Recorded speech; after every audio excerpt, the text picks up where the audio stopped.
Hey guys, and welcome back to another Lost Bits video right here on TetraBitGaming, the series where we explore the unused, altered, and unseen content in gaming. We are now crawling up to the 5th and very likely last part covering Five Nights at Freddy's Into the Pit. If you haven't watched the first 4 parts yet, I highly recommend them for some more context. But in this 5th video, we'll be wrapping things up by finally checking out the early dev build of the game that was released by accident in August of 2024 on the Nintendo Switch, and going through several changes as well as unused areas and more. So tickle that like button below, let's dive into the pit one last time and find some leaked dev build Lost Bits. Alright, so to kick things off for this video, let's actually start with some of the differences which can be seen in this early dev build of Into the Pit. And if you're interested, I made a little video a while back going over how a bunch of fans in the community helped get this build preserved. Anyways, first, let's go over at least a few of the more major changes seen in this early dev build compared to the Steam release version of the game. Of course, there's a whole bunch of minor stuff too that you'd expect, like having different option settings on PC compared to the Switch, as is typical between PC and consoles, as well as different button prompts appearing in the game for the Switch Joy-Con here, but some of these also go a bit deeper than that too. For instance, in the release build on Steam, whenever there's a QuickTime event in which you have to mash a button, a circle timer will appear around the button that you have to keep pressing. While in the early Switch build, the timer just isn't there at all. Well, at least for some of them, as some events still do have the timer, which I think only makes it weirder. And speaking of which, oddly enough, during night 3 in the game where you have to play Bonnie's guitar to distract him, while the release version of the game actually requires you to press certain buttons or keys to strum the guitar, in this early version, you can actually just press any of the 8 main face buttons on the controller. I honestly kinda like it this way too, since Oswald seems to play pretty poorly, so I think the game not caring what buttons you press would add to it seeming like Oswald has no idea what he's doing. But the section may also just be unfinished, so this may not have been intentional. Then another button-related thing is for the screenshot function that's seen after finishing one of the games in the arcade. And I guess this function wasn't properly implemented yet, as trying to take a screenshot by pressing the R button on this dev Switch version will just cause the game to crash. The Switch, of course, also has a dedicated button that you can press to just take a screenshot whenever. But I guess the mechanic in this build just wasn't integrated with how the Switch handles screenshots or something. And while we're chatting about the arcade games, in addition to the input icons being different, it looks like the actual font is different as well, in the early version being slightly more similar to old arcade games like Pac-Man, instead of the more VHS-looking font that the devs ended up going with. And to add to this, in the Freddy Fazbear slide puzzle game, the early dev build here doesn't actually have the best time part added yet. Next up, we talked about tutorial stuff at length in my previous videos, but there's another small but interesting difference here for that too. So in the normal release version, the game actually forces the player to open up the map at the start of the game when first getting to the pizzeria, as well as it forces the player to turn on the flashlight when you first get it from Jeff. And you basically can't do anything until you prove to the game you know how to use these. Well, in the early dev build here, the game doesn't force you to do either, so I guess the developers really wanted to make sure that players knew how to use the map and flashlight, and honestly, as someone that usually just mashes through text and stuff, this seems like something I'd skip over, so personally, I don't mind it. Then another thing I touched on in my previous videos is the heart rate hiding minigame, which was scrapped from the final game. Well, it's still actually implemented and playable in this leaked dev build when Oswald hides from the Yellow Rabbit in a vent. And when brought up, we can see that it was going to essentially be a rhythm game. It's pretty straightforward, the heartbeat line moves across the screen and you just have to try your best to move the heart up and down to match the line movements. Now every time you mess up, even a little, the line will flash red and then the heart icon will actually start to crack. deeper and deeper with each mess up, and these are actually the otherwise unused heart icons that I mentioned in my previous videos too. So I guess this is where they ended up being used, only to end up getting scrapped. I think this heartbeat minigame is honestly pretty fun, albeit kinda challenging actually. It's very unforgiving with how precise you have to be with the heart movement, but I still like it more than the spider swatting that I guess ended up replacing this minigame here in the final version. Well, to add to that, the spider swatting hiding minigame is still in this dev build, but here it actually works slightly differently.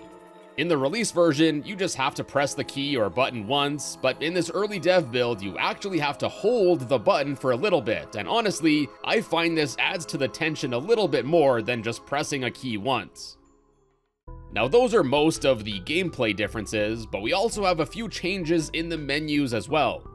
For one, although these secret achievements appear in the release version's main menu as slots with a bunch of question marks, the secret achievements just don't appear at all in the early dev build.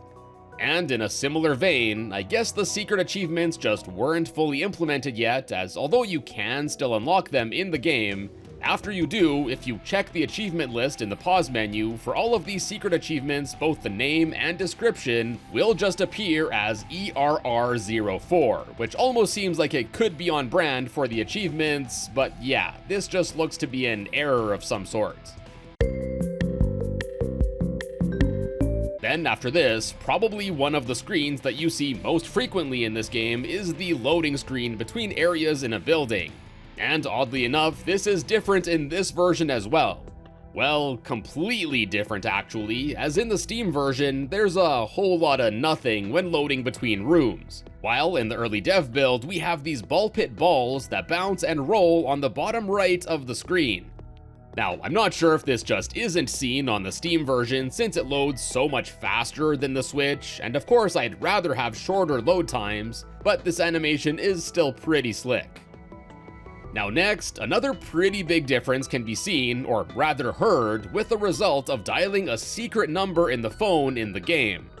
So in the release build, if you call the number 777-4648, which corresponds to the letters Spring T on the phone keypad, which is obviously the start of the word Springtrap, you will actually get to hear a rather disturbing secret bit of audio of what seems to be William Afton getting crushed up into Springtrap. If you haven't heard it yet for yourself, this is what it sounds like.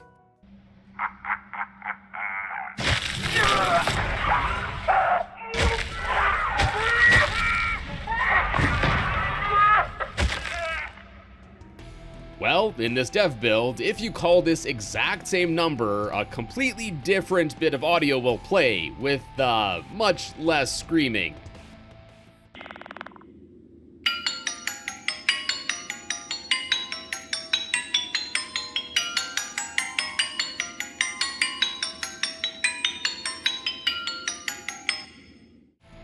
Now, right off the bat, I don't recognize this ringtone sound as anything else from the series, but I'm willing to bet that some of you might, so if you do recognize this melody, please let us know what it is in the comments. And that's not all for different secrets in this build either, as there appears to be another pair of them found that seem to, for whatever reason, have been removed completely from the final release build of the game. First off, in this dev build, there's a small, around 3% chance that whenever you enter the ball pit room in Jeff's Pizza, a shadow of Eleanor, as seen in the one Secret to Be Beautiful arcade game, can be seen haunting the room just behind the pit. Now, I remember seeing a reference to this sprite in the game a few weeks ago listed as an Easter egg, but toggling it on and off didn't seem to change anything in the release build of the game. But yeah, we can still see this normally in action in the dev build here. And then similarly, by now you might have already heard about the little Easter egg in Oswald's room where after not moving at all for 10 minutes, a shadowy figure known as Stitch Wraith will appear in the window and will disappear if you get too close to it.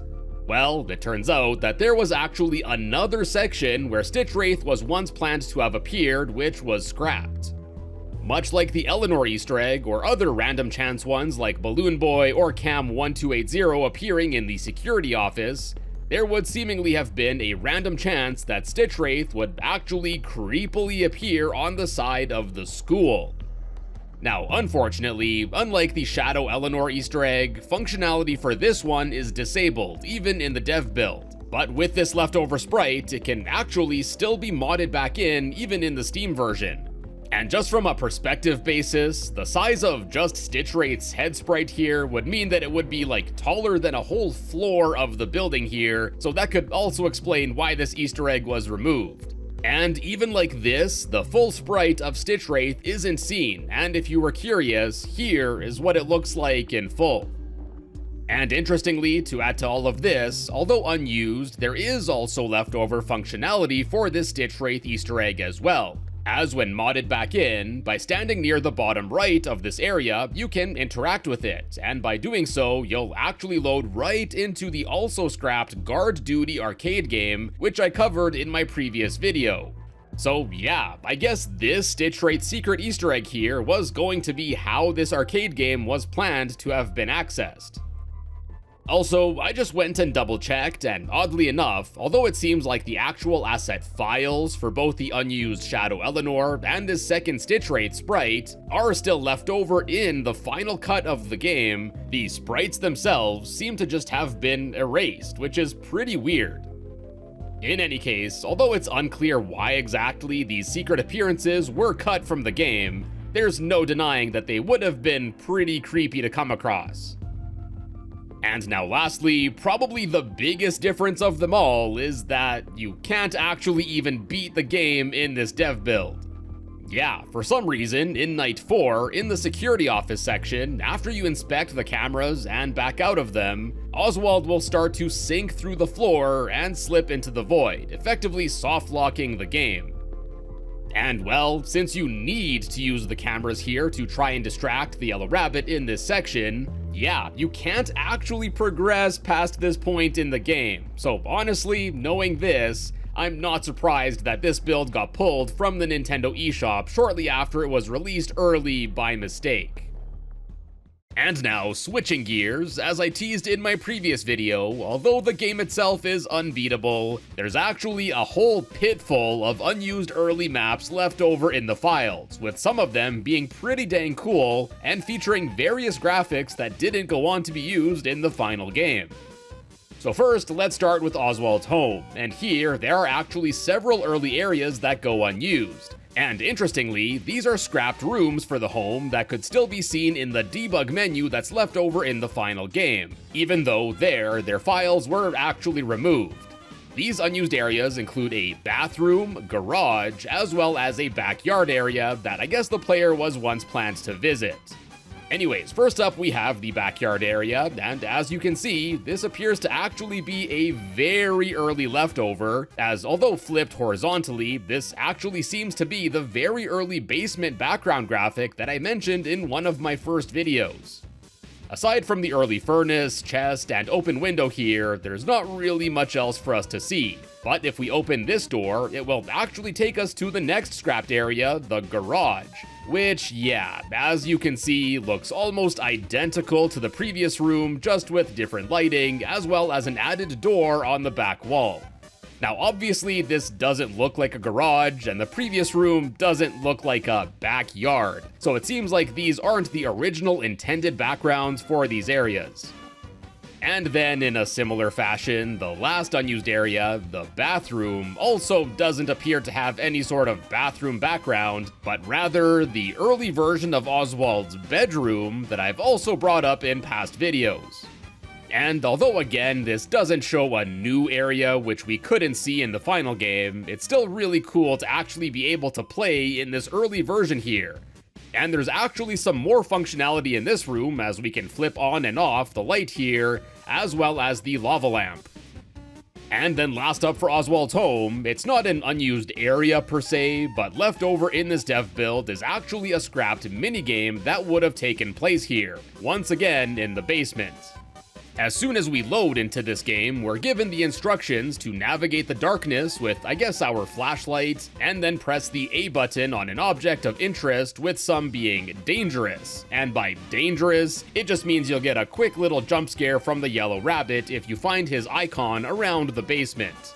Sometimes it's just in the open, but it can also be found not so hidden behind this little TV, or this bouncin' turkey. But besides getting jump scared, these don't really seem to do anything to end the game. Also, to add to these, there's this randomly placed jack-in-the-box marionette thing that can jump scare you as well. And it doesn't mention this in the instructions, but the actual whole goal of this minigame is for us to find a screwdriver in the basement here and press A to grab it. And I guess this also reveals that instead of just finding the screwdriver in the pizzeria basement, originally the player was going to find it at home. And in my previous videos, I also brought up how originally the player needed to get pliers to save the kid in the pizzeria instead of the screwdriver, so the screwdriver being obtained here might have been for something else, if not for just unscrewing the vent covers. And to add to all of that, in this scrapped minigame we can also see various interesting sprites that I don't think are seen anywhere else in the game. And some of these are the sprites that went on to remain left over unused in the final build of the game, as I covered in my previous videos, including the piece of cheese, the party horn, as well as the night guard suit. Although it's left in a functional state, with the basic looking timer bar and seemingly unfinished placements of the yellow rabbit icons, yeah, this minigame doesn't seem quite finished, and I guess it was abandoned in this state when the plans on how to obtain the screwdriver were changed. Regardless though, still a pretty cool minigame to find left over here. Now, before moving on to the pizzeria, I was actually surprised to see some early maps left over for the school area. First, we have the entrance area to the school, and here we can actually see these railing things that in previous videos I mentioned were left over unused and hidden there. But what's most different in this early version of the school is that unlike the final version where it's one long big area, this early version actually has the hallway split into 3 separate maps that you have to load between. And much like the previous unused areas in Oswald's home, here too these early maps appear to use the early background graphics, and we can also see different sprites and their placement as well. The doors are different, there aren't any foreground objects, we have lockers here instead of chairs on the left side, and way more lockers in the middle than are seen in the final version. Furthermore, these locker sprites are actually the early versions of them that went on to go left over unused in the final build of the game. And before we go on, just want to quickly shout out my channel members like Stuffy Ant and Rox's Gamepad. These videos took a very long time to make, so if you're enjoying my content and would like to help support me and the channel, consider becoming a channel member by clicking the join button below, and you'll get some nifty channel perks. And now finally, moving on to the pizzeria section of the game, let's start off with the unused counter room, which I covered in my previous videos, as the past version of this room is where the unused pizzeria employee character was going to be seen. Anyways, the present version isn't all too interesting here, but we do get to see this refrigerator object misplaced as it's like stuck on the ceiling. Might want to get that checked out, Jeff. And aside from the scrapped animations and dialogue for the employee, which I covered in previous videos, it's also revealed that the door on the left here would apparently lead to the kitchen. And in case you're wondering why the employee sprite reverts back to Jeff sometimes, it's probably since there's no yawning animation for the employee, so it just defaults back to using Jeff's instead. What was also kinda strange that I saw here is that only in the Night 5 version of this area, there looks to be a very basic looking sprite of a cup and saucer here that I don't think I've seen anywhere else in the game. Surprisingly, you can't interact with it or anything, but just thought it was something interesting to note. Then, after this counter area, we have what's listed as Hallway 1. I don't think there's an equivalent of this area in the final pizzeria, but based on its layout, I guess it's most similar to the party hallway. In the present Jeff's Pizza version of this area, we can see it looking pretty neglected, as is expected, and in addition to seeing the outlines of some foreground objects here, there's also this poster of the mediocre Melodies animatronics that's all worn down, and I don't think the game uses this poster sprite anywhere else. Surprisingly, there isn't one in better shape in the past version of this area, as the poster is replaced with the classic Celebrate poster instead. But yeah, it's still really cool to see a nod to the Mediocre Melodies crew, but it's a shame this poster ended up getting cut from the game. Oh, also, there's this scrap of paper on the ground that flips up when you walk over it, definitely trying to get the player's attention, but unfortunately you can't interact with it or anything, but I'd be willing to bet that this was supposed to be one of the pieces of the kid's drawing item that was cut from the game. Moving on, next up we have Hallway 2, and as I teased in my last video, this is actually the old version of the storage room with the Golden Freddy suit, where it was originally a much bigger room than how it's seen in the final. Now, despite the larger size though, it basically serves the same function, so I can see why this was cut down. We do also have a few more interesting things here though. In the present version, there's a large unit here that looks to have been a sound mixer of some sort, which is described as DJ equipment.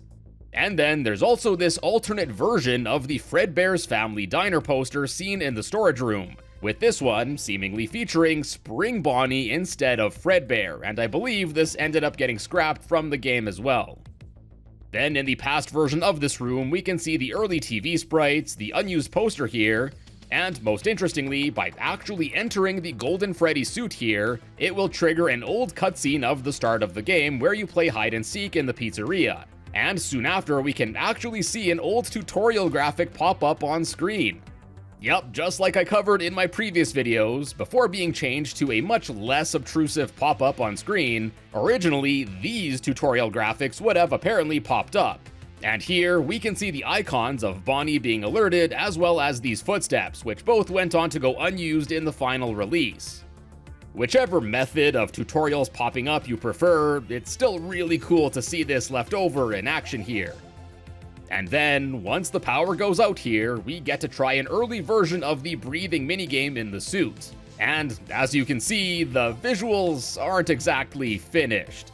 And although the yellow rabbit is still masked out around the eyes, the background appears as just one graphic, so it looks pretty goofy to say the least. And unfortunately, once you survive hiding from the yellow rabbit, the game just soft locks you here as you can't exit the suit after this. So yeah, obviously this scene wasn't exactly finished. And then, in a similar fashion, specifically in the Night 1 version of this room, if you approach the slightly opened door on the left with a seemingly bloody trail leading up to it, you'll actually end up getting this goofy-looking static jump scare, if you want to call it that, from the yellow rabbit. Mom said it's my turn on Xbox. And also for this room, there's an early version of the sticky hand vent opening cinematic that ended up being moved to the right side of the party hallway in the final game. But yeah, here it takes place on the left, and Oswald gets jump scared by nothing before he tries to climb into the vent. And he'll just keep trying this forever as the cutscene just locks up here. And now, since I've mentioned all the relevant rooms at this point, the Night 2 versions of both Hallway 2 here, as well as the front counter, feature a trail of visible, stinky green gas, and this would have actually led the player to a vent back in Hallway 1. And opening it would reveal the scrapped rotten pizza item that I also covered in previous videos.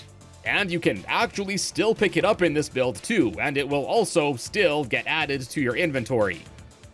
After this, we now have Hallway 3, which is only left over in this build starting from Night 2. And honestly, this room, both the present and past versions, are mostly unremarkable as they're pretty similar to Hallway 1. With the big exception being that in the past version of this room, if you interact with the paper pals on the back wall, you'll actually end up picking up a piece of the kid's drawing, which, as mentioned in previous videos, was a set of collectible items which were cut from the game. So, just like the rotten pizza, it's really cool to get an idea where these items would have been found, not to mention to be able to actually pick one up too.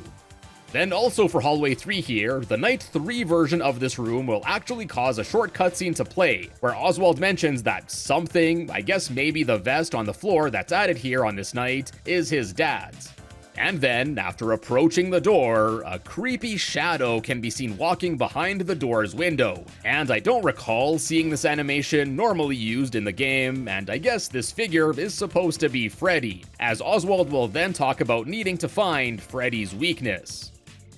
And following Hallway 3, we have the last hallway in this quadrilogy, Hallway 4, in which both the present and past versions seem incomplete, as the background graphic just gets cut off on the right, and there's really nothing left in here, at least visually.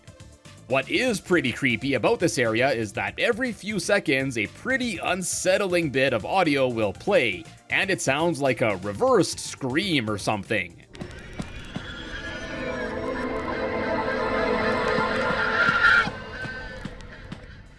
I was curious, and if you are too, here's what the audio sounds like reversed.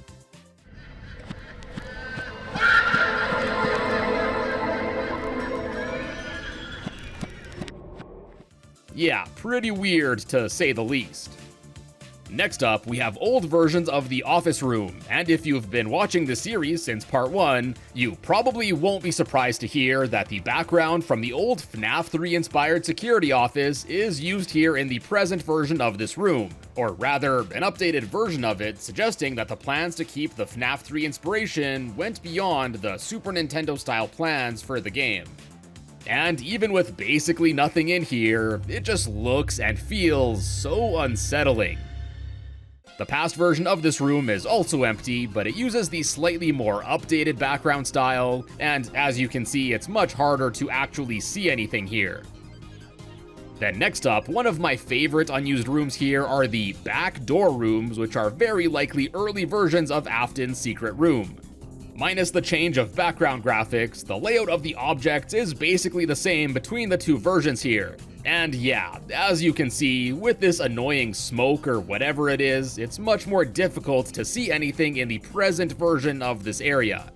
But anyways, here we got a bunch of unused sprites which I mentioned in previous videos, including the old arcade machines, chairs, as well as that weird poster on the back wall. Still trying to figure out just what the hell this is supposed to be.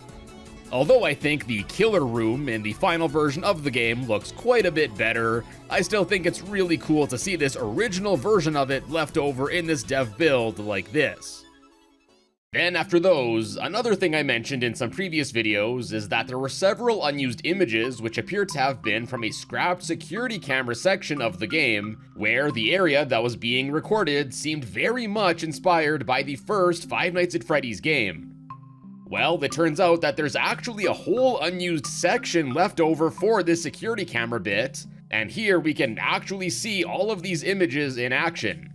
Here you cycle through the different cameras, and then eventually you'll see Chica, and then later the yellow rabbit walking and stopping in front of the camera, and then through the next camera we can see his eyes glowing in the distance before ultimately we get a nice little jump scare.